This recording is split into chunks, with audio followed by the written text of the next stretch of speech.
Salut et bienvenue à tous dans ce nouveau numéro de revue de presse sur votre chaîne de télévision Espoir 47. Pour commencer, nous allons nous intéresser aux journaux qui ont traité de l'incident de Tchévié survenu lundi dernier dans le cadre de la lutte contre la vente de l'essence frelatée. Une énième bavure policière selon le journal Hebdo, le Panafricain, qui qualifie ce jour de lundi noir à Tchévié en rapport aux habitants de cette ville qui ont exprimé une vive colère en brûlant des pneus en guise de mécontentement contre cette bavure dont la victime est un homme. La soixantaine, vendeur d'eau à la Bonne Fontaine, assis à proximité d'un étalage de vente d'essence frelatée. Pour le confrère, tirant sa source de Togo Top News, le vieux n'a rien fait. Il n'est même pas vendeur d'essence illicite. Lui, il vend de l'eau à la Bonne Fontaine. Comme à l'accoutumée, poursuit le journal, il est allé s'asseoir sous l'arbre là-bas où on vend l'essence. Tout d'un coup, affirme-t-il, les agents de l'opération Entonnoir sont arrivés et ils ont commencé par tirer. Ils lançaient des gaz lacrymogènes et des balles réelles, détaille le Panafricain. Au regard de la réaction de la population, souligne l'hebdomadaire Le Bâtisseur, il importe que le gouvernement revoie véritablement sa copie quant à la grande impunité dans laquelle baignent les forces de défense et de sécurité. Même son d'alerte du journal La Lanterne, qui trouve que les bavures policières sont en passe de devenir la chose la mieux partagée au Togo, où la vie humaine semble être banalisée, en titrant à sa une « Tchévié en ébullition, le danger est là, nul n'est épargné, le général Yark à pied d'œuvre pour toute la lumière ».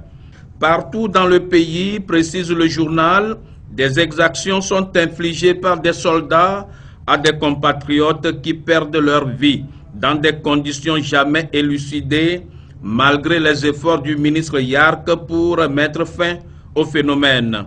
Le phénomène devient très récurrent dans le pays au point où on se demande, selon le confrère, si ce n'est pas à cause de l'impunité prétendument garantie à ces agents. Un autre souci pour l'hebdomadaire La Lanterne est qu'au regard des réactions plus ou moins enflammées que ne manquera pas de susciter cette bavure, on peut se demander si au Togo, on n'assiste pas à des manœuvres en cours pour enfoncer le régime de Faure Gnassingbé. C'est dans ce même ordre d'idées que cette nouvelle bavure policière qui a mis en transe les jeunes de Tchévié fait écrire au journal Hebdo Symphonie la facilité avec laquelle les forces de l'ordre appuient ces derniers temps sur la gâchette pour abattre sans sommation des citoyens non dangereux, continuent de nourrir inquiétude et réflexion. La symphonie déduit que la vie humaine est d'autant plus banalisée que pour un rien du tout, maintenant, le policier ouvre le feu et tue, avant de conclure par l'interrogation « Jusqu'à quand ?» Un autre fait en lien avec la sécurité, à lire dans les colonnes des journaux, le démantèlement des réseaux criminels par les forces de l'ordre et de sécurité. Jetant des fleurs à la police nationale, le journal Nouvelle Opinion écrit « Sous l'autorité avisée du ministre de la Sécurité et de la Protection civile, le général Yark Damhan, cette dernière a encore fait des exploits en mettant la main sur des bandits de grand chemin, un sentiment de satisfecit que manifeste le quotidien privé Forum de la Semaine à travers son titre « La police et la gendarmerie poursuivent le ménage » en faisant allusion à la vague d'arrestations ou de démantèlement des réseaux de malfrats par des agents de la police et de la gendarmerie. Relatant la dernière arrestation en date, le confrère cite les nommés Dossa Koumako, 30 ans, Ekpetigo Kofi, 21 ans, tous deux maçons de profession et repris de justice, demeurant à Adido Gomé, qui se sont rendus dans la nuit du 24 au 25 juillet dernier à 2 heures du matin au quartier Avedji, où ils ont cambriolé une boutique de vente de matériel électronique. Ces individus, précise le confrère, ont réussi à emporter les matériels volés à bord d'un taxi pour les débarquer dans une maison à proximité de la pharmacie des Étoiles à Lomé, avant de recevoir une visite surprise d'une équipe d'intervention de la gendarmerie. Retour sur l'affaire de la délinquance sexuelle en milieu scolaire, dont les élèves reconnus coupables ont été condamnés avec sursis. Au-delà de ces sanctions, pense le journal La Montagne, il faut s'attaquer au mal à la racine. Cette affaire qui a poussé les autorités de l'éducation à exclure des établissements scolaires une dizaine d'élèves, puis à les jeter en prison avant de les libérer, pose un problème de conscience et nous commande de réfléchir pour diagnostiquer les causes de ce phénomène qui a tendance à se banaliser. Il est constant aujourd'hui, analyse La Montagne.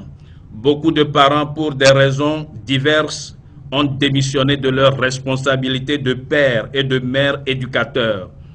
Ils se contentent de nourrir leurs enfants, de les scolariser peut-être. Pour le reste, ils ne s'en occupent pas. Aux confrères d'ajouter, lorsque leur fille de 15 ans à peine rentre tard à la maison, ça ne leur dit rien. Lorsque cette fillette manipule un appareil Android d'un coût estimé à 400 000 francs CFA, ils ne réagissent pas pour savoir qui est le généreux donateur de cet appareil. Autre grande préoccupation des journaux de la semaine, c'est la marche de la dynamique Monseigneur Kodjo et de Agbeyome Kodjo du 1er août 2020. Et au journal Le Libéral de douter de la grande mobilisation pour une manifestation de rue que Agbeyome Kodjo pouvait réaliser, les mauvais souvenirs des mouvements de 2017 et 2018 en étant absent du terrain.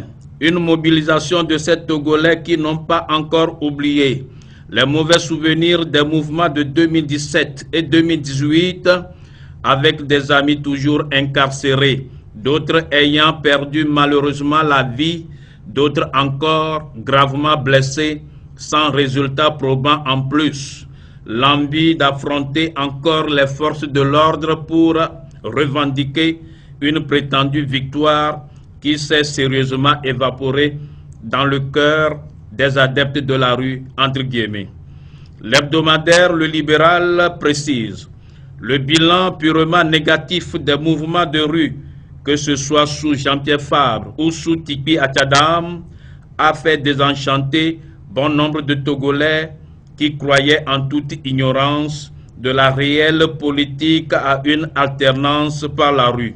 Sur cette question de manifestation, le journal hebdo-chronique de la semaine a axé ses écrits sur les obstacles auxquels est confrontée l'initiative illégale d'Agbeyome Kodjo.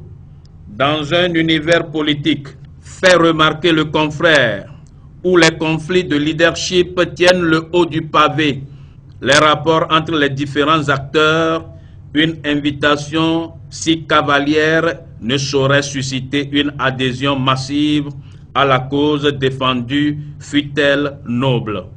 Abondant dans le même sens, l'hebdomadaire d'information Écho du pays souligne que c'est juste une provocation du candidat de la dynamique Monseigneur Kodjo à l'endroit du pouvoir et que Agbeyome Kodjo est en train d'essayer des stratégies déjà connues au Togo et qui sont soldées par un échec. Pour Écho du pays, le vainqueur du scrutin, Faure Essosimna Gnassingbé, a prêté serment depuis le 3 mai dernier. Les populations attendent qu'il nomme un nouveau Premier ministre, forme un gouvernement et déroule son programme de société. mais prévient l'hebdomadaire s'il perd le temps dans la distraction avec le feuilleton Agbeyume Kodjo, 5 ans passeront sans qu'aucune action ne soit visible sur le terrain. Pour sa part, c'est sans ménagement que Nouvelle Opinion taxe l'initiative d'Agbeyume Kodjo de funeste option d'une conscience morte en affirmant que le président du MPDD va boire le calice de la honte jusqu'à la lie. Comparant la dynamique Monseigneur Kodjo à un navire, Nouvelle Opinion martèle que ce navire prend dangereusement de l'eau. Beaucoup quittent le navire avant son naufrage définitif et que Agbeyume Kodjo fait partie de ces premiers à quitter l'embarcation, tout comme son transparent Premier ministre et son inaudible ministre des Affaires étrangères. Point de chute de ce rendez-vous de revue de presse sur votre chaîne de proximité,